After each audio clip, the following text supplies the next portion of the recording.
One more step, and I'll have isolated the virus of the common cold, laryngitis hackibus.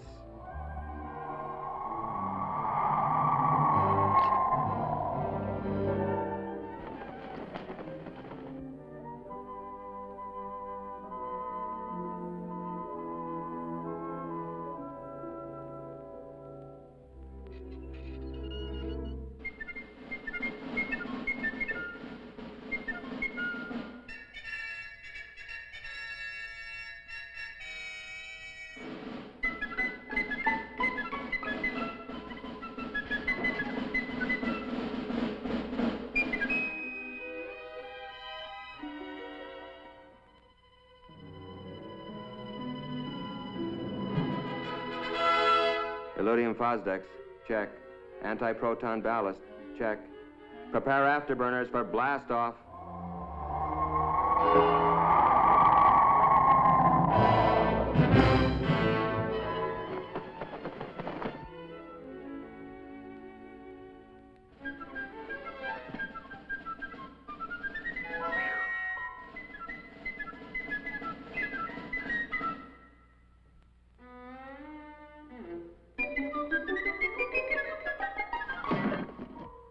The biggest problem in this job is how to keep from disturbing the parents and getting them in a tizzy.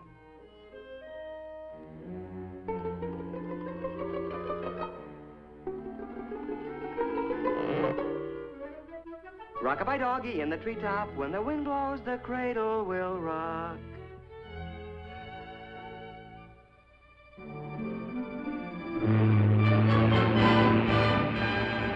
And so, after answering the $64 million question correctly, I decided to take a few trips around the world.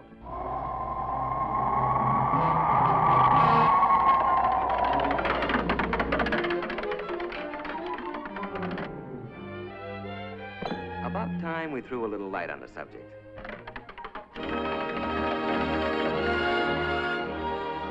First thing you gotta do is get their attention. Comfy? Have I got your attention? Okay, let's straighten out a few facts about you and the Army. Now then. Excuse me just a minute.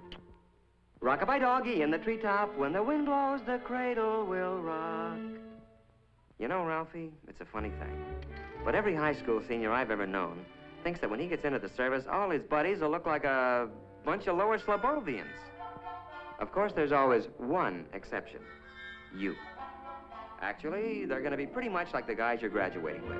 Just plain old characters like Roy Robinson from Jefferson High in Portland, Oregon, Don Osgood from Page, Nebraska, Pete Willoughby, Los Angeles State College, Dick Martin from St. Peter's High in Worcester, Worcester, Massachusetts. Oh, well. Nice guys who wash their teeth every day, get their hair cut regular, well, fairly regular. Just a neck trim, please. Yes, sir. Just a neck trim. Well, what do you know? There was a human being under that pelt after all. Another interesting idea held by a lot of otherwise bright high school seniors is that the Army has all the right size clothing, but that it's mainly interested in getting it on all the wrong size people. Well, nice comic book stuff. But actually, the Army's no more interested in putting you into the wrong-sized uniform than your football coach would be. And for the same reasons. It's not necessary, it's inefficient, and it's just plain sloppy.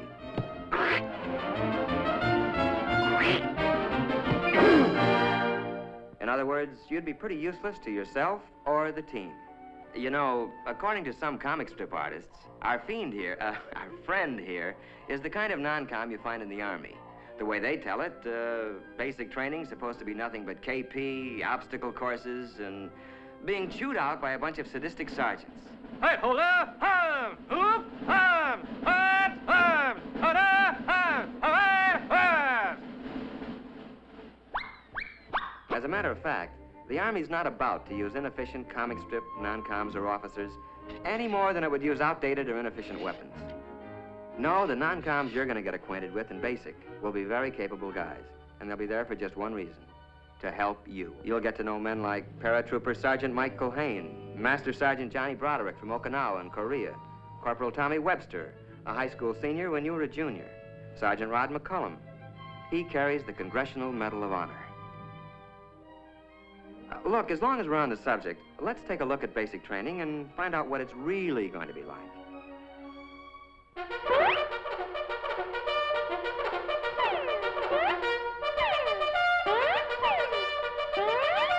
Well, you're going to learn a few things at basic. Useful things, like how to handle weapons safely and effectively. And at 700 yards, I let him have it. You're taught to use a compass, how to read a map. Very impressive stuff later to the girl of your dreams. You'll learn how to pitch a camp and how to give first aid. The sort of knowledge that other, people will respect someday. You're also going to develop muscles that'll be useful later. Some you didn't even know you had. But then, it's not a bad idea to keep in shape for recreation, like boxing, football, skiing, and other, sports.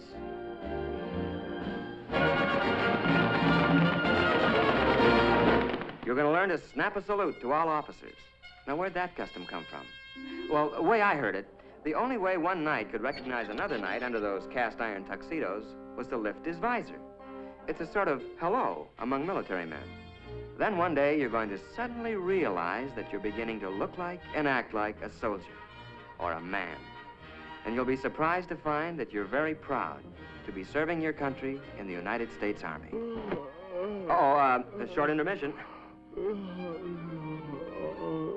Rock-a-bye doggy in the treetop. When the wind blows, the cradle will rock. Okay, basics finished. Now what?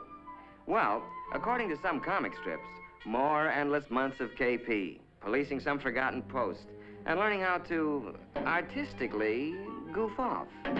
But mainly, the rest of your Army career is supposed to be spent doing anything you're most unfit for. Humorous stuff, no doubt, but not good sense. Actually, the Army wants to send you where you'll be most useful and where you can serve the best. Where this will be is determined to a great extent by those interviews and aptitude tests you took in your first days as a recruit. So the chances are that... But wait, just a minute. Maybe you'd like to know before you start how you're going to spend your Army career. Maybe you'd like to choose the training you want and not leave it up to chance. If so, then the Army has a special deal you'll want to hear about. It's called Reserved for You. And in it, you pick the job training you want before you enlist. The Army then reserves that position in the world's finest technical schools until you complete basic training. And now, let's go back to those dreams of yours. How about laboratory work in the medical field? The Army has some of the finest laboratory facilities, technicians, and scientists in the world. Well, that's just one of 127 courses offered by the Army. How about that dream of working with rockets or atomic power? How about guided missiles? You choose it, the Army's got it. The only ticket you need to this program is one high school diploma. Sound good? Well, I can make it sound better. The whole deal is guaranteed by this letter, written to you by the Adjutant General of the United States Army. You don't sign anything until that letter is firmly in your hands. Fair enough? Let's see, adventure? Pick your branch. How about a real elite outfit? Armor. Tank Commander Phillips. Not bad. Travel? Man, you do ask the nicest questions. This is Paris, and it's no dream. It's solid, and it's yours. Ralph Phillips, USA. Sound pretty choice? Your local recruiter can fill in all the details. Today, if you like. But remember that you're going to look a lot bigger to the Army with that high school diploma under your arm. Oh, quick warning, though, Ralphie. You can only grab one of these special deals before you receive your induction notice. So why not call on the Army before the Army calls on you?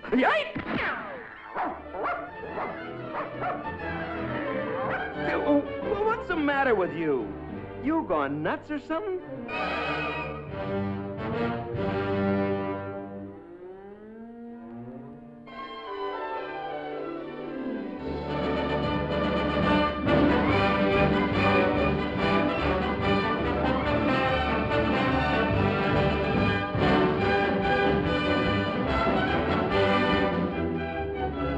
Remember, it's reserved for you.